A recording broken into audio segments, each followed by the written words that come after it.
मोर्चा आहे काय मोर्चाचं स्वरूप काय?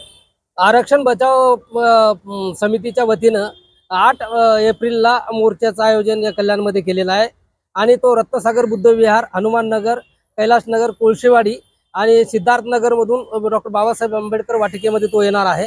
या मोर्चामध्ये आमच्या प्रामुख्याने मागण्या आहेत की UGCचं 2025चं बिल जे UGCनं बनवलं होतं, SC ST OBCच्या विद्यार्थ्याच्या अन्याय निवारणच्या अर्थ ते बिल जे कोर्टामध्ये स्टे आलेला आहे ते लागू करण्यात यावं आणि महाराष्ट्र सरकारनं जे वर्गीकरण केलेलं आहे, वर्गीकरणासाठी जी समिती नेमली होती न्यायमूर्ती बदर समिती, त्या समितीनं जो अहवाल दिलेला आहे तो रद्द करण्यात यावा अशी आमची मागणी आहे. आणि वर्गीकरण हे घटनाबाह्य आहे, त्यामुळं वर्गीकरण करण्याचा विचार थांबवावा किंवा रद्द करावा.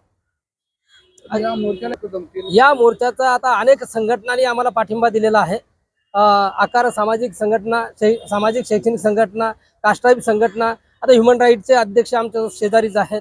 या अनेक संघटनांनी आम्हाला छोट्या मोठ्या पाठिंबा दिलेला आहे. तरी अंदाजे 1000 ते 1500 लोक या मोर्चामध्ये सामील होतील असा आमचा अंदाज. नेते मंडळी कोण येणार आहे? नेते मंडळी आता वंचित बहुजन आघाडीचे महाराष्ट्राचे उपाध्यक्ष सर्वजित बनसोडे साहेबांशी आमचं बोलणं झालंय.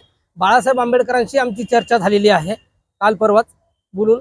आणि अजून काही इंटरेस्टेड असतील तर ते कारण आता कॉलिंग चालू आहे मोर्चाची. आम्हाला एवढ्या लोकांशी तरी आमचा संपर्क झालेला आहे.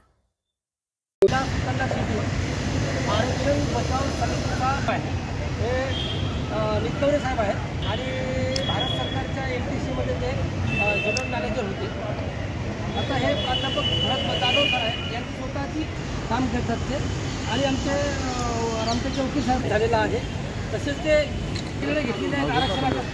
अजून आमची संघटना होणार आहे आणि हे जे विद्यार्थी आहेत यांच्यावरती जो उच्च शिक्षण क्षेत्रामध्ये हरासमेंट होती ते हरासमेंट रोखण्यासाठी अन्याय निवारण बिल UGCनं आणलं होतं. देशात आणि विद्यार्थ्यांमध्ये